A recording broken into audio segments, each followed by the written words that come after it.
LTV news కి స్వాగతం. నేను నాగశ్రీ. బులెటిన్ లో ముందుగా హెడ్లైన్స్. సమస్యల పరిష్కారం కోసం తెలుగు రాష్ట్రాల ముఖ్యమంత్రుల భేటీ. కీలక ప్రాజెక్టులపై కలిసి పనిచేయాలని నిర్ణయం.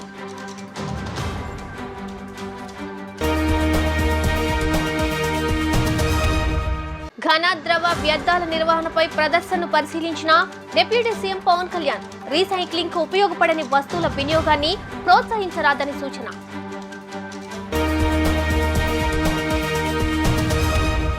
ముఖ్యమంత్రి చంద్రబాబుపై వైసీపీ అధినేత జగన్ ఫైర్. బాబు వేస్తున్న ఈ చెడు బీజం రేపు టీడీపీ కార్యకర్తలకు చుట్టుకుచ్చుందని ఆగ్రహం.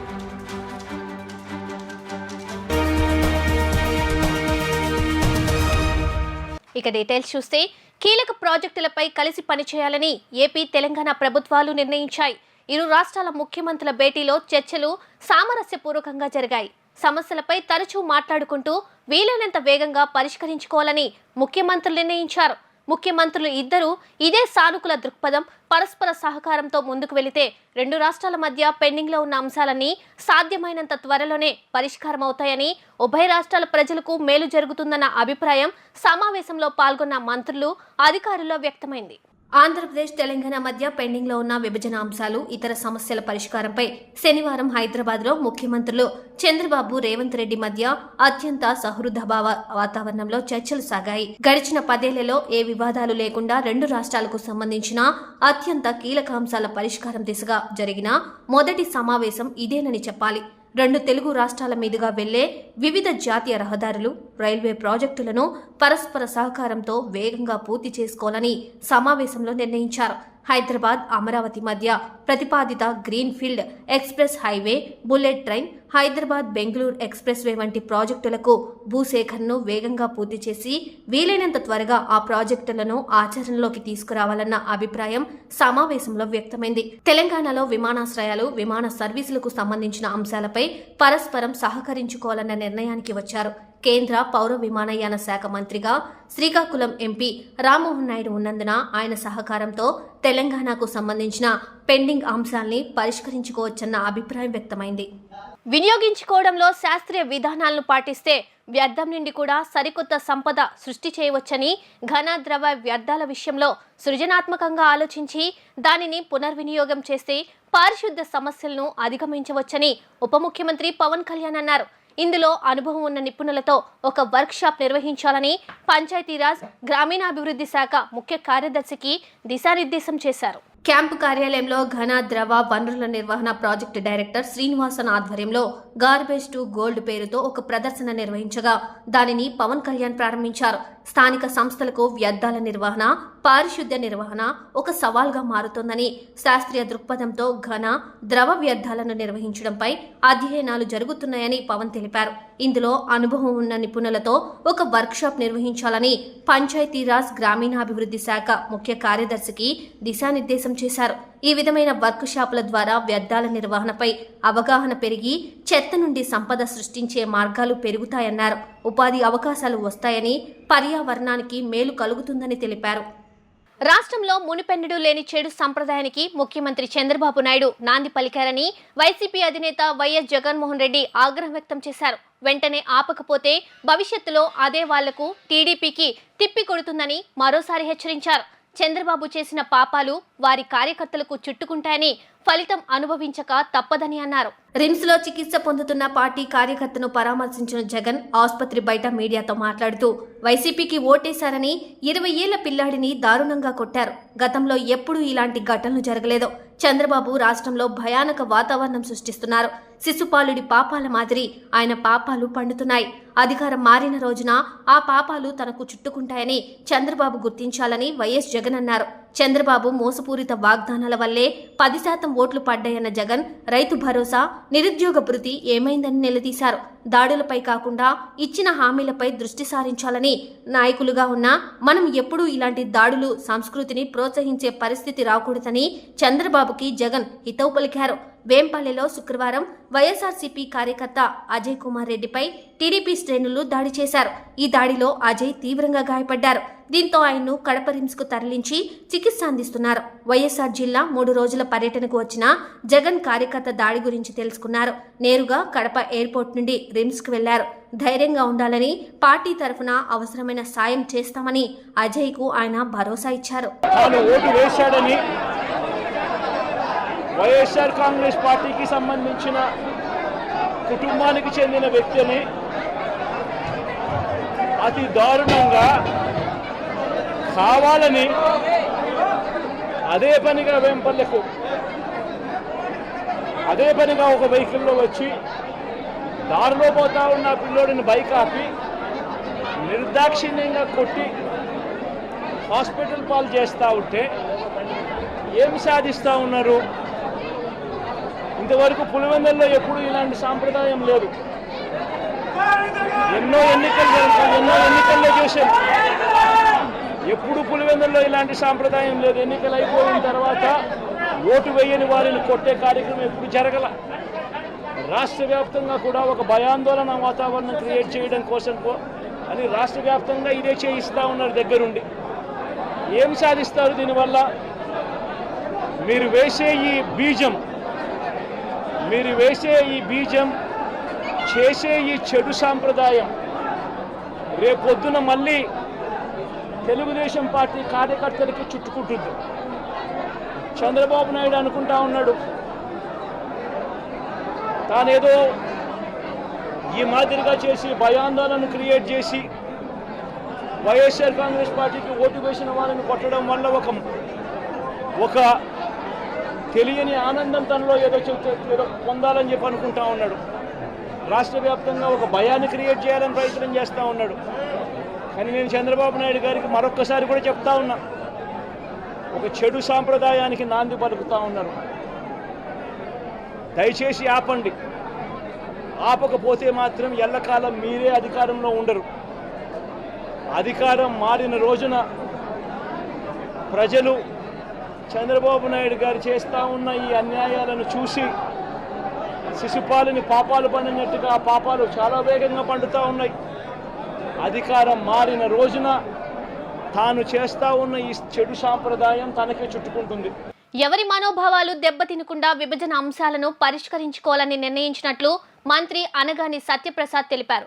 ఇద్దరు సీఎంలు సమావేశమైన ఈ రోజు తెలుగు జాతి హర్షించే మంచి రోజని ఆయన తెలిపారు. ఈ సందర్భంగా మంత్రి అనగాని సత్యప్రసాద్ మాట్లాడుతూ ఇప్పటికే తెలంగాణను అభివృద్ధి వైపు తీసుకెళ్లాలని సీఎం రేవంత్ రెడ్డి ఆయన సహచర మంత్రులు పనిచేస్తున్నారు.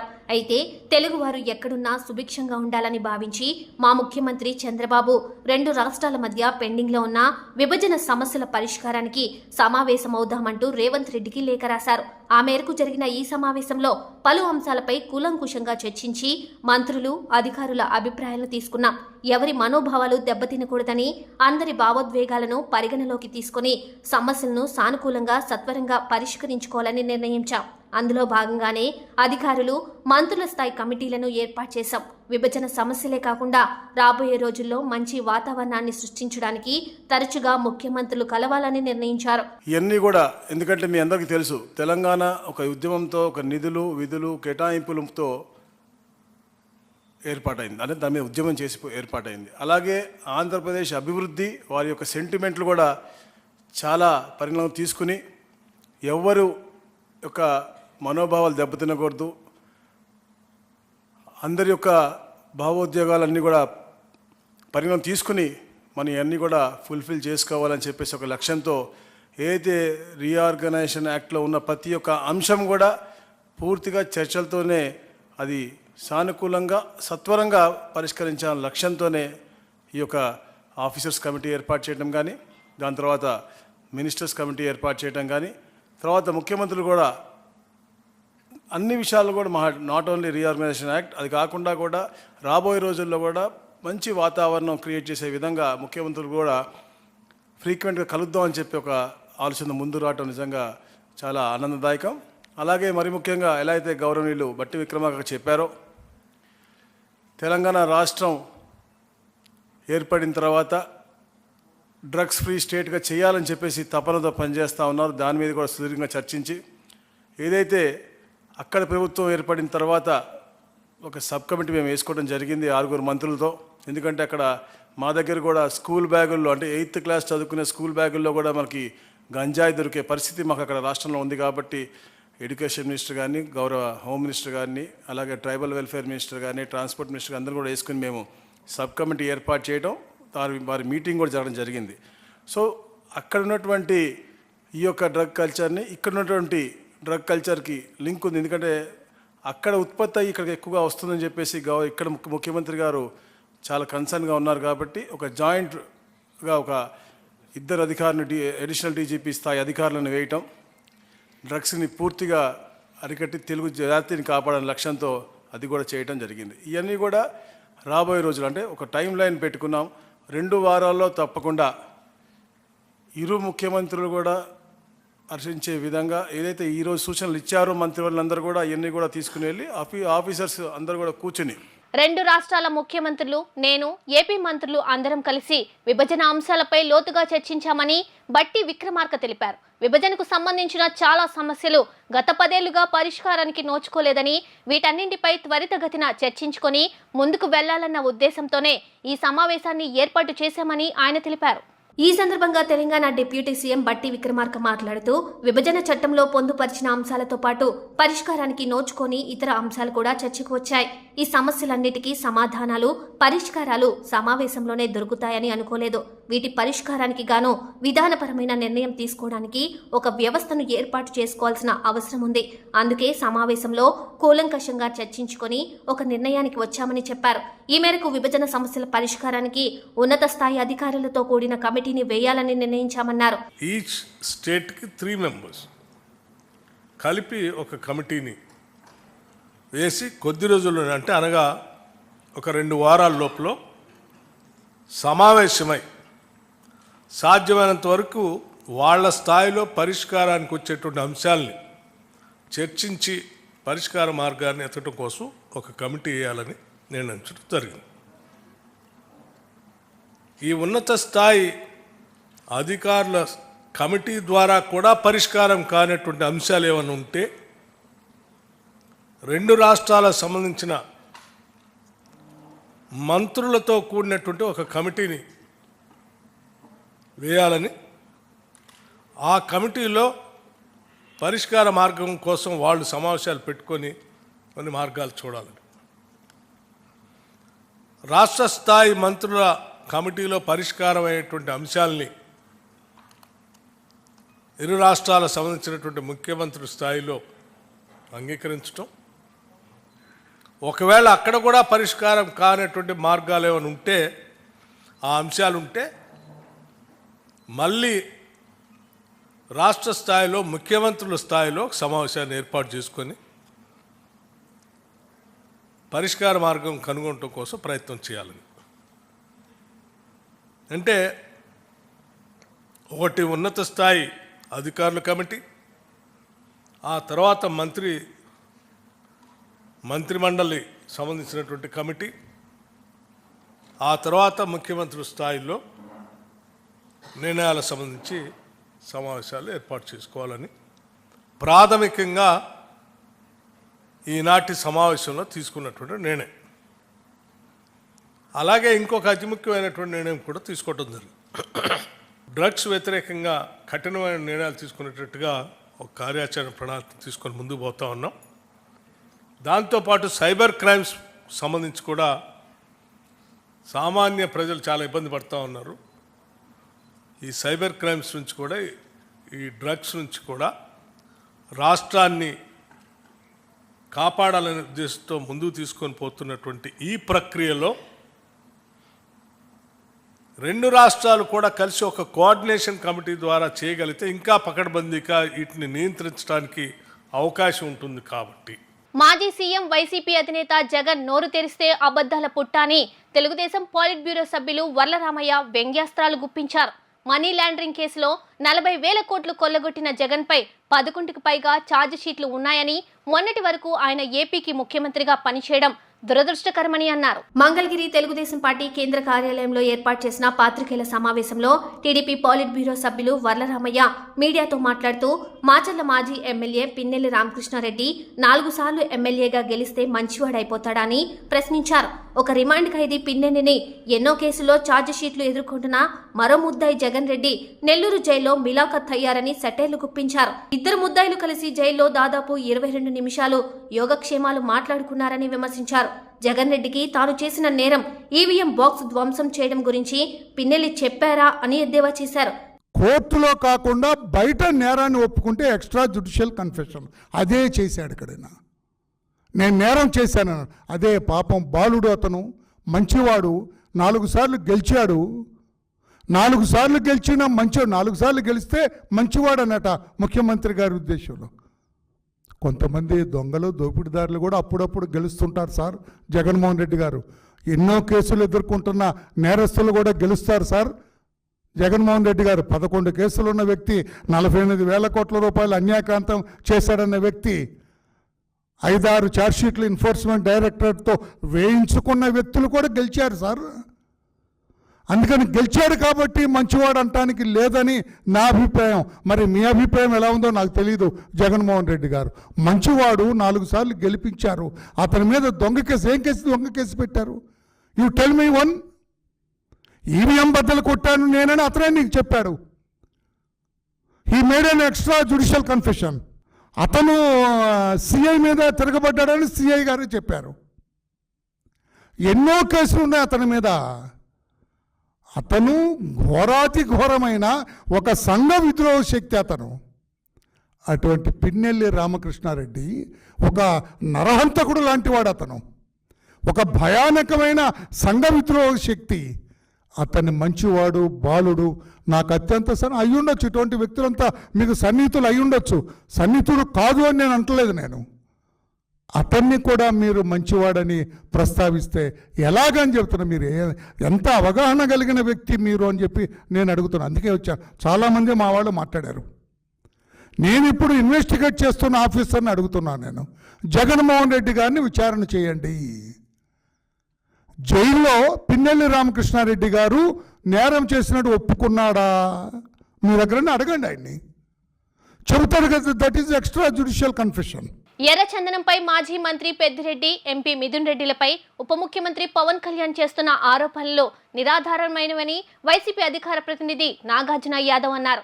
చైనా దేశానికి వయా నేపాల్ నుండి అక్రమంగా రవాణా జరిగిందని, ఇందులో భాగంగా 173 టన్నుల ఎర్రచందనం పట్టుకున్నామని నేపాల్ ప్రభుత్వం ప్రకటించిందన్నారు. కానీ పవన్ కళ్యాణ్ అదేదో పెద్దిరెడ్డి రామచంద్రారెడ్డి, మిథున్ రెడ్డిలు అక్రమ రవాణా చేస్తూ దొరికినట్లు అసత్య ప్రచారం, అభూత కల్పన చేస్తున్నారని మండిపడ్డారు. తాడేపల్లిలోని వైసీపీ కేంద్ర కార్యాలయంలో ఏర్పాటు చేసిన విలేకరుల సమావేశంలో వైసీపీ అధికార ప్రతినిధి నాగార్జున యాదవ్ మాట్లాడుతూ, ఎర్రచందనం దొంగలు 2020 జనవరిలో దొరికాయని పవన్ కళ్యాణ్ అన్నారని, అంటే వైసీపీ ప్రభుత్వం వచ్చిన కొత్తలో అనే విషయాన్ని గుర్తించాలన్నారు.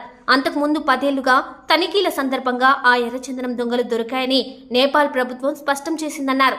2010 నుండి 2020 మధ్య కాలంలో ఎర్రచందనం చైనా దేశానికి వయా నేపాల్ నుండి అక్రమంగా రవాణా జరిగిందని, ఇందులో భాగంగా 173 టన్నుల ఎర్రచందనం పట్టుకున్నామని నేపాల్ ప్రభుత్వం ప్రకటించిందన్నారు. అయ్యా పవన్ కళ్యాణ్ గారు, మీరు సరిగ్గా మీ శాఖ మీద దృష్టి పెట్టట్లేదు అనుకుంటా. ఎందుకంటే ఇప్పుడు ఆ శాఖ మీ ఆధ్వర్యంలో ఉంది. అదే శాఖ ద్వారా ఆంధ్రప్రదేశ్ రాష్ట్ర ప్రభుత్వం చేసినటువంటి ఉత్తర ప్రత్యుత్తరాలు మీ దగ్గరే ఉన్నాయి, మీ మినిస్టర్లోనే ఉన్నాయి. ఆ నోట్ ఫైల్స్ మీరు చదువుకోవచ్చు. అక్కడే ఉన్నటువంటి పేపర్లని, కేంద్ర ప్రభుత్వానికి రాష్ట్ర ప్రభుత్వం రాసినటువంటి లెటర్లని మీరు అసలుకి పట్టించుకోకుండా, చదవకుండా ఇంటువంటి అజ్ఞాన ప్రదర్శన చేయడం అనేది మీ నైతికతకి భంగం వాటిల్లుతుందనే విషయాన్ని ఒకసారి గుర్తు చేసుకోమని చెప్తున్నాం. దాంతోపాటు నేపాల్లో పట్టుబడినటువంటి ఆ ఎర్రచందనం 173 టన్నుల ఎర్రచందనాన్ని తిరిగి తీసుకురావడానికి జగన్మోహన్ రెడ్డి గారి హయాంలోనే ఒక అధికారిక బృందం నేపాల్కి వెళ్ళి దాన్ని చెక్ చేసి అవి ఎర్రచందనం దొంగలే అని తేల్చి వారి దగ్గర నుండి ఆంధ్రప్రదేశ్ రాష్ట్ర ప్రభుత్వానికి తీసుకురావడానికి నేపాల్ ప్రభుత్వం దగ్గర 2 నెలల క్రితం, అంటే మా ప్రభుత్వం అధికారంలో ఉన్న మే నెలలోనే అనుమతులు తీసుకున్నాం. నేపాల్ ప్రభుత్వం కూడా అనుమతులు మంజూరు చేసింది. ఆ అనుమతులు మంజూరు చేసినటువంటి విషయాన్ని ఆంధ్రజ్యోతి పత్రికలో కూడా ప్రముఖంగా వచ్చిన విషయాన్ని ఒకసారి పవన్ కళ్యాణ్ని దృష్టిలో పెట్టుకోమని చెప్తున్నాం. నేపాల్ ప్రభుత్వం కానీ మరొక రాష్ట్ర ప్రభుత్వాలు కానీ ఏం చెబుతున్నాయి? 2010 నుంచి 2020 దాకా ఎర్రచందనం అక్రమ రవాణా జరుగుతుంది అని చెప్పారు. ఎవరున్నారండి అప్పుడు అధికారంలో? పవన్ కళ్యాణ్ గారికి అత్యంత ఇష్టమైనటువంటి నారా చంద్రబాబు నాయుడు గారు ముఖ్యమంత్రిగా ఉన్నారు. మరొకరు ఉమ్మడి రాష్ట్రానికి ముఖ్యమంత్రిగా చేసినటువంటి కిరణ్ కుమార్ రెడ్డి గారు ఉన్నారు. నిజంగా అధికారంలో ఉండి ఎర్రచందనం అక్రమ రవాణా చేసే అవకాశమే గాని ఉండుంటే, మీరు చేస్తున్నటువంటి ఆరోపణలు పెద్దిరెడ్డి రామచంద్రారెడ్డి గారి మీద కానీ మిథున్ రెడ్డి గారి మీద కానీ చేసి ఉండేట్లయితే, చిత్తూరు జిల్లాలో కూడా చాలా మంది అధికారంలో ఉన్నారు కదా. చంద్రబాబు నాయుడు గారు చిత్తూరు జిల్లా కదా, కిరణ్ కుమార్ రెడ్డి గారు చిత్తూరు జిల్లా కదా, గల్లా అరుణ్ కుమార్ గారు చిత్తూరు జిల్లా కదా, చనిపోయిన వ్యక్తి గాలి ముద్దు కృష్ణనాయుడు గారు చిత్తూరు జిల్లా కదా. మరి వారందరూ ఎందుకు అక్రమ రవాణా చేస్తున్నారు ఎర్రచందనం అని మీరు ఎందుకు ప్రశ్నించలేకపోయారు? ఏపీకి రావాల్సిన ప్రతి హక్కును చంద్రబాబు సాధించాలని మాజీ ఎమ్మెల్యే టీజేఆర్ సుధాకర్ బాబు డిమాండ్ చేశారు. వైఎస్ జగన్ సీఎంగా ఉన్నప్పుడు ఢిల్లీ వెళ్లిన ప్రతిసారి ప్రత్యేక హోదా అడిగారు. నితీష్ కుమార్ బీహార్కు ప్రత్యేక హోదా కావాలని అడిగారు. మరి సీఎం చంద్రబాబు ప్రత్యేక హోదా ఎందుకు అడగడం లేదని ఆయన ప్రశ్నించారు. తాడేపల్లిలోని పార్టీ కేంద్ర కార్యాలయంలో మీడియాతో మాజీ ఎమ్మెల్యే టీజీఆర్ సుధాకర్ బాబు మాట్లాడుతూ ఏపీకి ప్రత్యేక హోదా గురించి చంద్రబాబు ఎందుకు ప్రశ్నించడం లేదంటూ నిలదీశారు. వైఎస్ జగన్ సీఎంగా ఉన్నప్పుడు ఢిల్లీ వెళ్లిన ప్రతిసారి ప్రత్యేక హోదా అని అడిగారు. నితీష్ కుమార్ బీహార్కు ప్రత్యేక హోదా కావాలని అడిగారు. మరి సీఎం చంద్రబాబు ప్రత్యేక హోదా ఎందుకు అడగడం లేదు? తల్లికి వందనం ఎప్పటి నుండి అమలు చేస్తారో చెప్పాలి. రైతు భరోసా వెంటనే అమలు చేయాలి. 18 ఏళ్లు పైబడిన మహిళలకు ఇస్తామన్నా 1500 ఎప్పటి నుండి ఇస్తారు అంటూ టీజేఆర్ ప్రశ్నించారు. ఈ రోజు మీరు అధికారంలోకి వచ్చారు. అదే ప్రధానమంత్రి, అదే నరేంద్ర మోడీ గారు, అదే ఎన్డీఏ ఈ రోజున గవర్నమెంట్ ఫామ్ చేసినప్పుడు ఓ పక్కన నీతో పాటు సహచరుడైన నితీష్ కుమార్ గారు డిమాండ్ చేసినప్పుడు మీరెందుకు డిమాండ్ చేయలేకపోతున్నారని వైఎస్ఆర్సీపీ ప్రశ్నిస్తుంది మిమ్మల్ని. మీరు డిమాండ్ చేయమని అడుగుతున్నాం. మీరు సాధించుకునే శక్తి ఉంది. ఎందుకంటే మీరు చక్రాన్ని బాగా తిప్పగలుగుతున్నారు. ఇప్పుడు ఆంధ్ర రాష్ట్రానికి చాలా ఉపయోగం కూడా. మీరు ఎంత బాగా చక్రం తిప్పగలిగితే ఈ ఆంధ్ర రాష్ట్రానికి అన్ని మేళ్లు జరుగుతాయని ప్రజలు నమ్ముతున్నారు. మీ అధికారాన్ని దుర్వినియోగం చేసుకోకుండా ప్రజలు ఇచ్చిన మద్దతుని ఓ 4,12,00,000 మంది ఓటర్లు ఉంటే మీకు 1,53,84,576 మంది ఓట్లేశారు. మాకేమో 1,32,84,134 మంది ఓట్లేశారు. మాకు 40% మంది ఓట్లేశారు. మాతో జనం ఉన్నారు. అలాగనే ఇప్పుడు మీకు ఓట్లేసిన వాళ్ళైనా మాకు ఓట్లు వేసిన వాళ్ళు అందరూ మన ప్రజలే. ఆ ఆలోచన దృక్పథంతోనే జగన్మోహన్ రెడ్డి గారు తన యొక్క సంక్షేమ పథకాల అమలులో కానివ్వండి, పరిపాలనలో కానివ్వండి, ఆయన పరిపాలించిన విధానంలో కానీ ఏ ఒక్క రోజు కూడా పార్టీల ప్రస్తావనే చేయలేదు. మా కార్యకర్తలు చెబుతున్నారు మన ఓటమిలో అదొక కారణమని. ఈ రోజు మీరు నెల రోజుల్లోనే చూపించేశారు అధికారం ఎందుకు తెచ్చుకోవాలి, అధికారం వస్తే ఏం చేయొచ్చు, అధికారం వస్తే పక్క పార్టీ వాళ్ళ మీద కేసులు ఎట్ట పెట్టొచ్చు, కొట్టడం ఎలా చేయొచ్చు, దోపిడీ ఎలా చేయొచ్చు, దౌర్జన్యం ఎలా చేయొచ్చు, కట్టుకున్న బిల్డింగ్ ఎలా కోల్చొచ్చో మీరు చూపించేశారు. జగన్మోహన్ రెడ్డి గారు ఆ పాలసీ నమ్మలేదండి. ఆ పాలసీ నమ్మలేదు కాబట్టే ప్రతి ఒక్కళ్ళకి తెలుగుదేశం అయినా, బీజేపీ అయినా, కాంగ్రెస్ అయినా, లేదా కమ్యూనిస్ట్ పార్టీలైనా, జనసేన కార్యకర్తలైనా వైఎస్ఆర్ కాంగ్రెస్ పార్టీ పరిపాలనలో, జగన్మోహన్ రెడ్డి గారి పరిపాలనలో పూర్తిగా సంక్షేమాల్ని తీసుకున్నారు, అనుభవించారు. ఏపీలో కూటమి ప్రభుత్వం ఏర్పాటుతో రాజధాని అమరావతి దశ తిరుగుతోంది. రాజధాని అమరావతికి రాష్ట్రంలోని ఇతర ప్రాంతాలు, ఇతర రాష్ట్రాలతో అనుసంధానించే పలు రహదారుల ప్రాజెక్టులకు కేంద్రం ప్రాథమికంగా ఆమోదం తెలిపింది. వాటిలో 189 కిలోమీటర్ల పొడవైన అమరావతి ఔటర్ రింగ్ రోడ్డు సహా కీలక ప్రాజెక్టులున్నాయి. వీటిని 2014-19 మధ్య టీడీపీ ప్రభుత్వం చేపట్టి కొంత ముందుకు తీసుకెళ్లాక జగన్ సర్కార్ అటకెక్కించింది. ముఖ్యమంత్రి చంద్రబాబు వాటన్నిటినీ మళ్లీ కేంద్రం ముందుండి ప్రాథమిక ఆమోదం లభించేలా చేశారు. చంద్రబాబు ముఖ్యమంత్రిగా బాధ్యతలు చేపట్టాక ఢిల్లీ పర్యటనలోనే కేంద్రం నుండి రాష్ట్రానికి మేలు జరిగేలా చేశారు. కేంద్ర ఉపరితల రవాణా, జాతీయ రహదారుల శాఖ మంత్రి నితిన్ గడ్కరీతో గురువారం జరిపిన భేటీలో రాజధాని అమరావతి అనుసంధానించే పలు రహదారులకు ప్రాథమిక ఆమోదం లభించింది. అమరావతి ఓఆర్ఆర్ ప్రాజెక్టుకు భూసేకరణ సహా మొత్తం 20,000 నుండి 25,000 కోట్లకు పైగా నిర్మాణ వ్యయాన్ని భరించేందుకు కేంద్ర ప్రభుత్వం ముందుకు వచ్చింది. విజయవాడ తూర్పు బైపాస్ రోడ్డు ప్రతిపాదనకు ఆమోదం తెలిపింది. కేంద్ర ఉపరితల రవాణా, జాతీయ రహదారుల మంత్రిత్వ శాఖకు చెందిన స్టాండింగ్ ఫైనాన్షియల్ కమిటీతో పాటు ప్రధానమంత్రి కార్యాలయం ఆమోదం పొందాక అవన్నీ ఆచరణలోకి వస్తాయి. ఇప్పుడు ప్రాథమిక ఆమోదం పొందినవన్నీ గ్రీన్ఫీల్డ్ హైవేలు, ఎక్స్ప్రెస్ వేలే. ఈ ప్రాజెక్టులు సాకారమైతే మిగతా ప్రాంతాలతో అమరావతికి చాలా సులువైన, మెరుగైన కనెక్టివిటీ ఏర్పాటు కానుంది. వార్తలు ముగించే ముందు హెడ్లైన్స్ మరోసారి. సమస్యల పరిష్కారం కోసం తెలుగు రాష్ట్రాల ముఖ్యమంత్రుల భేటీ. కీలక ప్రాజెక్టులపై కలిసి పనిచేయాలని నిర్ణయం.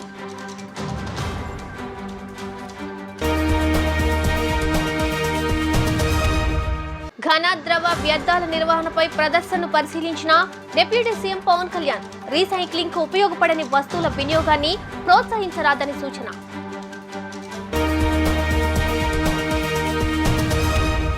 ముఖ్యమంత్రి చంద్రబాబుపై వైసీపీ అధినేత జగన్ ఫైర్. బాబు వేస్తున్న ఈ చెడు బీజం రేపు టీడీపీ కార్యకర్తలకు చుట్టుకుంటుందని ఆగ్రహం.